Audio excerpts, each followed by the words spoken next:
Election Update. And as we come on the air on this Thursday morning, we are seeing that there is what we believe to be a Trump campaign press conference in Nevada right now. Let's go ahead and go to that right now. Despite the fact that there are examples of thousands of ballots being mailed across this valley in trash cans, in apartment buildings, people getting as many as 18 ballots to their homes, we knew these rolls were unclean, and we were told that signatures would save us from all fraud. But to date, we still have not been able to observe these signatures or meaningfully challenge a single mail-in ballot out of hundreds of thousands of casts. We firmly believe that there are many voters in this group of mail-in people that are not proper voters. In the last many days, we have received reports of many irregularities across the valley. We believe that there are dead voters that have been counted. We are also confident that there are thousands of people whose votes have been counted that have moved out of Clark County during the pandemic. Today, we have a voter, Jill Stokey, who was denied access to vote. She showed up to vote, and she was told someone had already cast her ballot, and she was denied the opportunity to vote. We are filing in federal district court here in Las Vegas. We're asking for emergency relief, a TRO, and injunctive relief. We're asking the judge due to all of these irregularities, to stop the counting of improper votes. Thank you. The courts in Nevada. Can you wait? Yeah, you got it. Look, the reality is that transparency is not political. Sir, your name? Ballots are not automatically legal votes until they're checked. We are not being allowed to check. The Harry Reid machine recklessly threw ballots into the mail, and now we cannot check whether or not there are non-residents, which we have evidence, publicly available evidence, that you all in the media should be also looking at. It's publicly available information that non-residents have voted. There is a 30-day residency requirement in the state of Nevada. If you haven't been in the state for 30 days, it is illegal to vote. Reporters have a responsibility. The fact is, we are filing this federal lawsuit to protect legal voters. It is unacceptable in this country to have illegal votes counted, and that is what's happening in the state of Nevada. We've asked Clark County for answers. They have no answers. They continue to count illegal votes.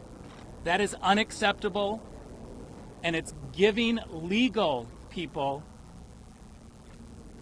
a sense that the system is corrupt. We have to have a system where legal votes are cast.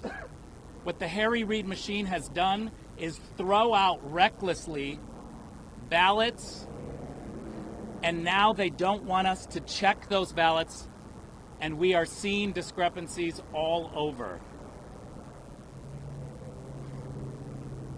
We are asking Clark County to give us answers.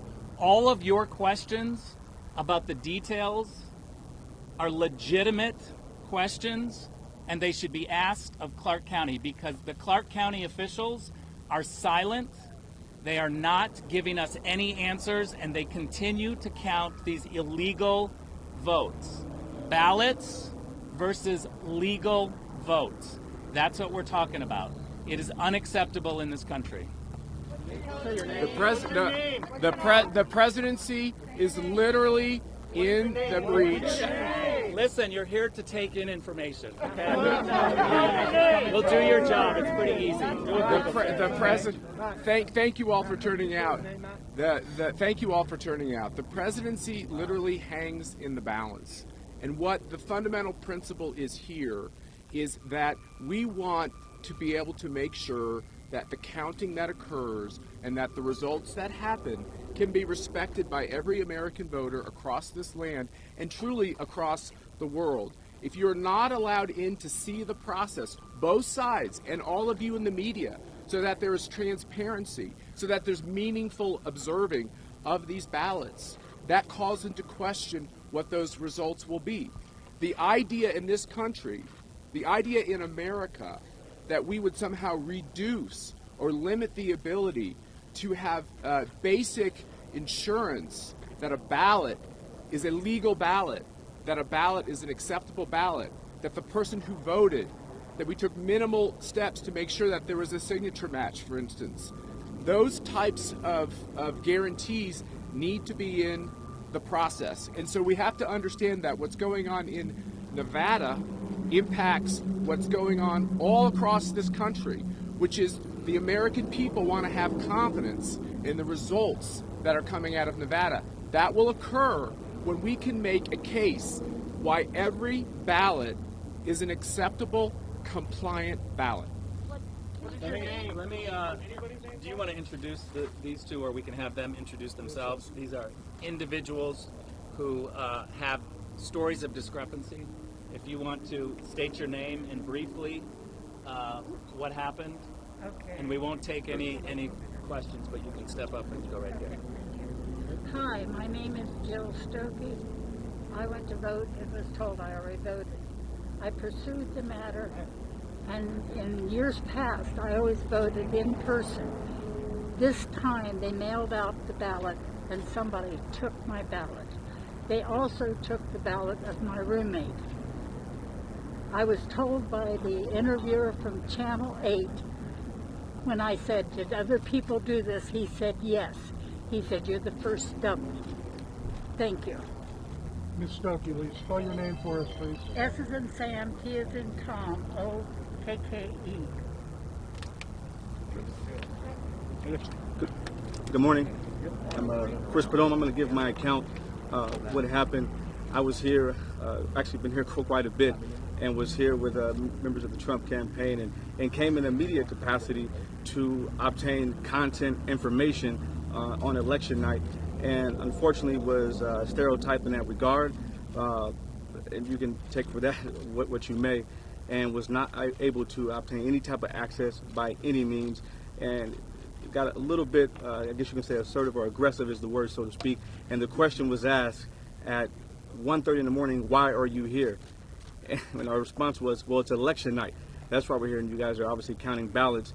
And it was unique because they said they had an hour and a half left of counting to do, and an official came out who was kind and asked us to sign documents, and a few moments later we were asked to leave. Well, I find it ironic we were asked to leave within 10 to 12 minutes when they said they had an hour and a half of counting left to do. And clearly that was an attack, I think, on any type of conservative media or any individual or entity that wanted to have access and cover. And we find it very unique that other outlets are able to have full access, but we were not given any type of access whatsoever. And they question the validity of my background, or any type of media, any type of experience whatsoever. So that was my personal account, and that's it. What media were you representing, Chris? Let me just say this. All of your questions are very good, and they should be asked of Clark County. We don't have access to the information. They are not giving us access to the ballots.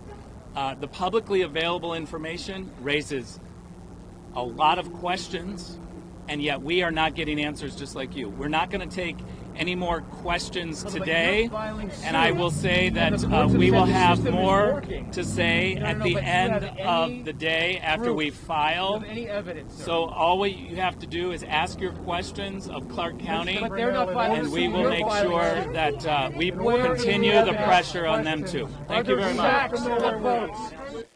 That is the Trump team with a news conference in Nevada. It seems like it just wrapped up. You can see there that the Trump team taking no questions from the local media in Nevada, claiming that there is voter fraud. Some people aren't being allowed to vote in Nevada. Of course, that is one of two press conferences we've heard today from the Trump team. One of them was in Philadelphia.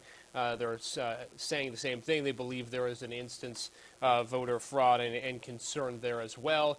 Right now, though, there is no information that would support that argument from the Trump campaign, although the Trump campaign is planning on filing lawsuits in the states of Pennsylvania, Georgia, and Arizona right now. Not Arizona, excuse me, Nevada, knowing what we know right now. So, again, we continue to keep you up to date on the latest information of this presidential race. We want to show you the Electoral College map one more time. It hasn't changed since the last time we were with you. Right now, it's Joe Biden with 264 electoral votes. Donald Trump, the president, with 214 electoral votes. We continue to await races in Pennsylvania, North Carolina, Georgia, and Nevada. Georgia continues to be very close. It seems right now that the president is ahead by about 1 to 2/10 of a percentage point. Pennsylvania, the president remains ahead as well with about 90% of the vote counted. North Carolina, the president remains ahead. That number really hasn't changed since the last time we had looked at those numbers. And again, Nevada, that's the state where the Trump team made a press conference just moments ago. So we'll, of course, keep you up to date on all the election information. We are expecting continuous vote to come in from these certain states, and we'll bring that to you once we hear from it. We do want to mention as well, we are going to continue with our wall-to-wall coverage this afternoon. That will start at 3 p.m. We'll have updates from the Alert Desk, be talking with political experts, hear from the Erie County Board of Elections as they continue to count the vote in Erie County. We'll also let you know of the current presidential race as the states come in. So all that's coming up on our newscast as we continue along throughout the day. This has been an update here from Erie News Now. Make sure to continue to tune in.